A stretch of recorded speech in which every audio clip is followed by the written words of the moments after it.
Om Shri Sai Ram. The Sathya Sai Vahini by Bhagavan Shri Sathya Sai Baba.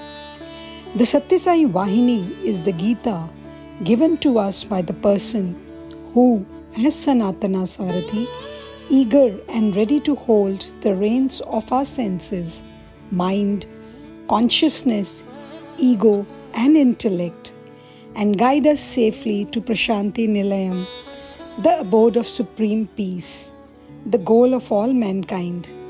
May we all be blessed by His love and grace. Chapter 14. This and that. Every living being refers to itself as I am Ramaya, I am Krishnaya, I am Sita, I am Radha. Each one assumes the I as his own and uses it whenever he has to designate himself. If only birds, beasts, and other living things could speak, they too would have behaved likewise and referred to themselves as I.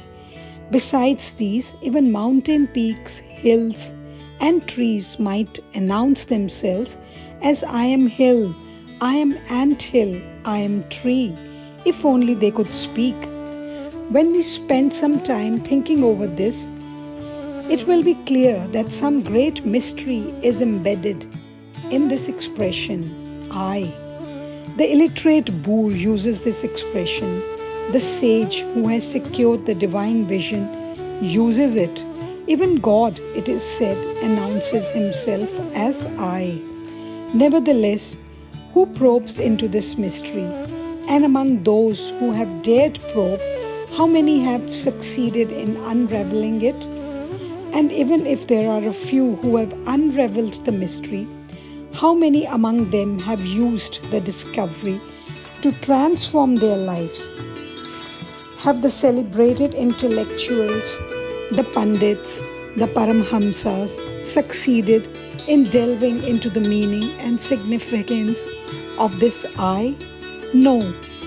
Let us see whether the exponents and the commentators of the Bhagavad Gita, who can reel off the 18 chapters and the 700 shlokas in a continuous stream, have grasped the full implications and importance of the word I.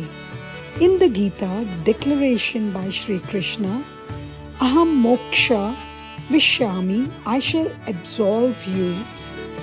Mam ekam sharanam vraja, come to me, the one for refuge. Kshetrananyam chapa api mam vidhi, and also know me as the knower of the field, and the like. He refers to I, does he not? So this expression I is clearly omnipresent. It is the sign and symbol of all jivatmas. It has unlimited forms and appearances, like the string that passes through the rosary beads. It interpenetrates and holds together all names and forms, however transient names and forms might be. The I persists without being affected. Therefore, one has to know this omnipresent I, so that one can understand all that has to be known. He who has known, it is the Jagat Guru, that is the world teacher, the Vishwa Guru, the teacher of all beings, the Sadguru, the teacher to be followed. The body is but the container, the Upadhi, the sheath.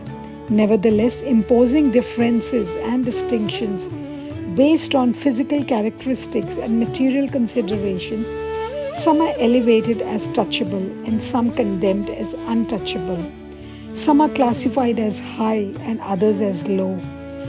Intellect cannot claim honor, and persons cannot claim to be Pandits if studies are directed to the amassing of money or earning the wherewithal for a comfortable living. Nor can skill and excellence in argumentative scholarship be worthy of reverential mention. Really, the word I leads you to the Supreme Godhead. When you dive into its significance, that is you, that is I and that are one. This is what the great Vedic dictum Tat Tvam Asi, that thou art, declares. That is the very core of all teaching, the grandest of counsels. This sacred principle, embodied in the I, is beyond the grasp of the most learned scholars. By means of lone inquiry, without guides and helpers, only the guides have to be those who are aware of the truth and who are earnest in living the truth. It is beyond the reach of scholarship, logic, and grammar. Note that these are warnings administered by the Shrutis and the Smritis. Well, one intends to learn in a general way about this I and its implications. He can be told the secret in just 3 sentences. I am active in daytime when I am awake. I sleep at night. I experience dreams when I sleep. Thus, acting and experiencing both day and night, I die. When one considers these statements of the individual, one can conclude that they are based on the individual's knowledge gained from this life. The I begins when I am born, he believes. But did this I exist before birth? If it had, how can an existing thing be said to be born? Even if this objection is ignored, how did it exist and where? Was it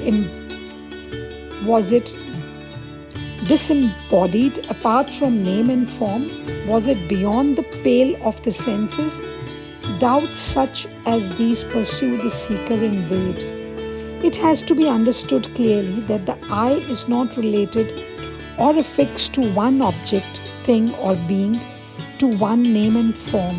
Remember this, when you identify and recognize the I, or arrive at the true answer to the question, who am I? You have identified and recognized the entire cosmos and its mysteries. It may be asked, what exactly is the urgency to understand the meaning of this I, when there is an infinite number of topics that call for study in the universe? One can well try to unravel the secrets of the cosmos, or attention may be paid to understand what is meant by Jivi or by Deva, that is God, when such profound subjects as the universe, the individualized divine, the divine itself, subjects that are incomparably important, are clamoring for attention. Why give them up and investigate the meaning of expression used by common folk and children? This I, of what benefit can it be? People may ask. The expression is simple, of course, but its implications are infinite and fundamentally satisfying. This is the reason why all great teachers exhort the seekers. Know thyself. Inquire into yourself. That alone can give you release. The Shastras too confirm this exhortation. Yad Vijnanenam Sharvam Vijnatam Bhavati. That which when known, everything becomes known. The Shastras extol the importance and value of this inquiry and make it clear that the inquiry into the Atma is essential.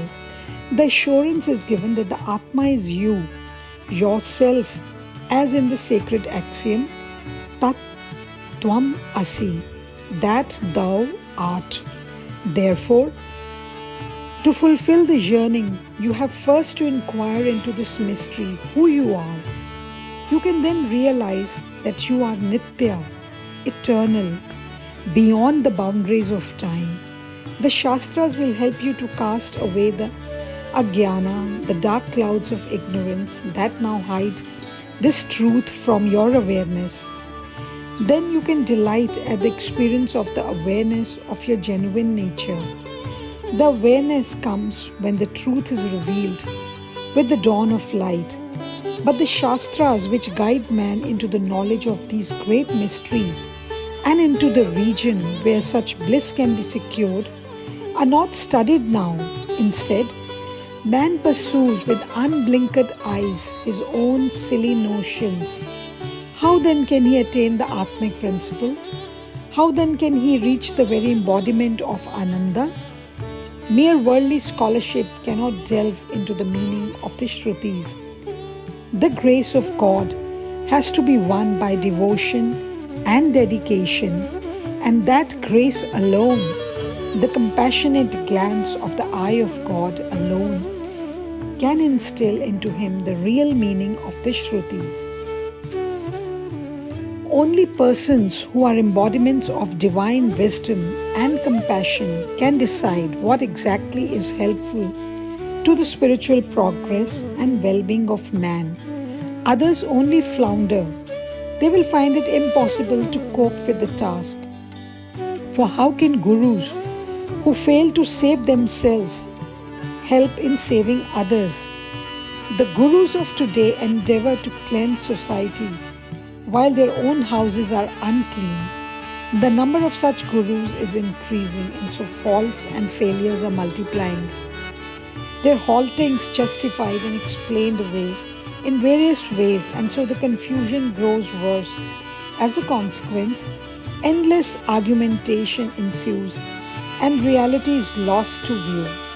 These gurus interpret the Shastras to suit their prejudices and partialities, making them instruments for their aggrandizement. Under these distressing conditions, the grace of God is the only hope of man.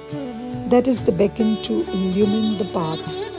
That is the compassion which rewards man for his spiritual struggle. That is the strong, steady ship that can take him safely across. Many preceptors and teachers declare that the path of inquiry into oneself is the path of liberation for man. Swavimarsho mokshaha. Self-inquiry leads to liberation, is the assurance that is the Atma, that is myself, I, and the Atma are not different. The Atma and the Paramatma are not separate. The Jan I is both warp and woof of the cloth, the Atma. When the I Jan is found in the different bodies and feels that in each body it is distinct from the rest, the Atma cloth can be said to disappear, but in both yarn and cloth there is one substance ever persisting in spite of how each feels, and that substance is cotton. So too Paramatma persists as the only truth in the I, the Atma. Without the cotton, Paramatma, there can be no I, Jan. Without the I, Jan, there can be no Atma, cloth. These three, Paramatma, Atma, and I, are only forms and names for the one, the Paramatma, the one Atma, the Divine Atma. Om Shri Sai Ram. Om Sai Ishwaraya Vidmahe Sathya Devaya Dhimahi Tanna Sarva Prachodayat.